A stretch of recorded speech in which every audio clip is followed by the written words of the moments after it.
L'histoire du peuple juif vous intéresse ? Retrouvez Liana Gurfinkel dans Un jour notre histoire sur Studio Kalita. C'est tous les matins pour découvrir ensemble les événements et les personnages qui ont fait notre histoire.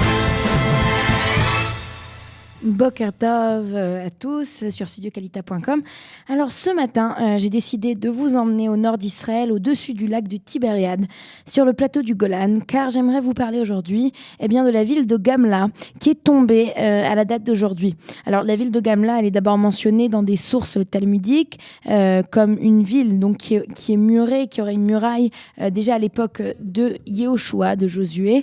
Cette ville aura été détruite dans les périodes antiques. Elle est reconstruite pendant la période hellénistique et les Juifs vont ensuite s'y installer après cette période hellénistique et pendant la période romaine. Flavius Joseph connaît très bien la ville de Gamla puisqu'à l'époque, avant de se faire appeler Flavius Joseph, il est Joseph ben Matithia.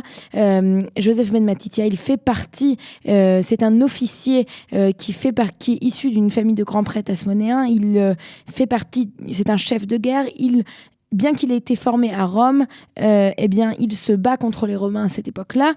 Et il va décrire très très bien la ville de Gamla, son siège et sa chute. Alors déjà, le mot Gamla, pourquoi est-ce qu'on l'appelle Gamla ? Parce que cette ville est située sur une colline qui ressemble à un chameau.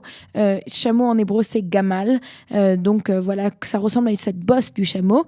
C'est donc une petite ville qui est entourée de hautes falaises. Et ce sont sur ces pentes raides que des maisons ont été construites, très près l'une de l'autre.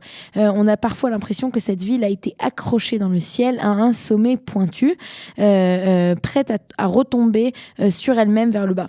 Alors, les résidents de Gamla, on a une population entre 5 000 et 6 000 juifs, décident de rejoindre la révolte juive contre les Romains.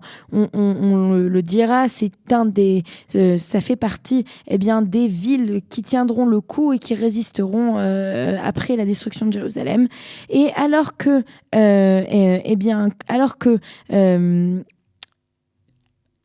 cette ville, oui, cette ville de Gamla, c'est une forteresse et grâce à ces falaises dont je vous ai parlé, elle tient encore plus le coup. En moins 63, avec l'arrivée de Pompée, la Judée donc devient une province romaine et il y a des persécutions successives des empereurs et le peuple juif, bien que divisé, s'accorde sur une politique commune qui est la révolte afin de retrouver son indépendance. Pour la région de la Galilée, le Galil, comme je vous ai dit, c'est Yosef ben Matithia, Flavius Joseph, qui lui est à la tête de ces positions. On a cette bataille de Gamla qui est engagée par les forces des Romains. C'est Vespasien et Titus qui sont eux à la tête de ces forces. On a 3 légions romaines qui sont appuyées par 23 cohortes et 6 régiments de cavalerie. On parle à peu près de 60 000 hommes. Débarquent en Galilée par la Méditerranée. Ils décident donc de passer par le haut pour redescendre et prendre comme objectif final Jérusalem. Alors, dans la bataille de Gamla, il faut le savoir que la plupart des villages de cette région sont désertés et c'est en fait un des derniers bastions qui tient le coup. On a 9000 personnes qui se sont retranchées sur le piton rocheux de Gamla et ça va être le cadre d'affrontements sanglants entre les légionnaires romains et les révoltés.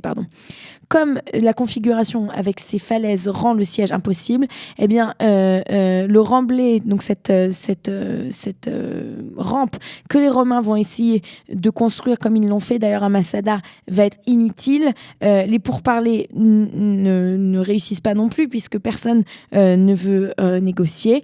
Et très rapidement, ce que va faire la 10e Légion, elle va boucher les citernes d'eau et les crevasses afin de lancer un premier assaut qui va d'ailleurs échouer.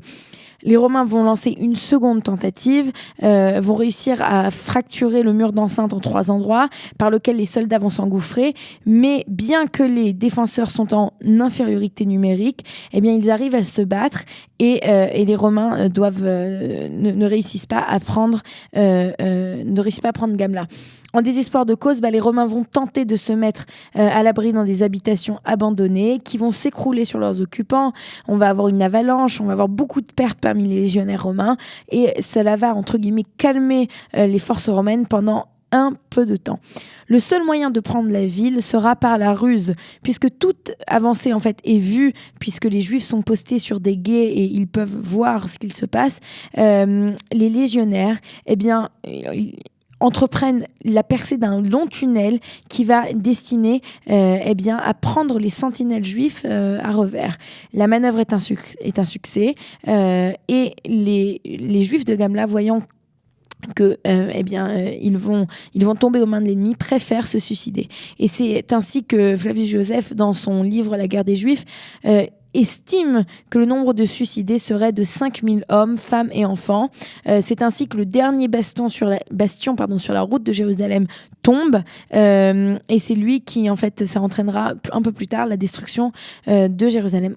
Aujourd'hui, si vous allez à Gamla, vous pouvez découvrir beaucoup de choses, puisque après la guerre des 6 jours, il y a eu des travaux archéologiques afin de retrouver cette bosse, et on l'a retrouvée, on a identifié donc cette bosse comme celle de Gamla, et Shmaria Gutman va procéder à des fouilles en 1976 et il réussira à mettre au jour des vestiges remarquables qui nous ont permis en fait de reconstituer, de mieux comprendre l'histoire de Gamla.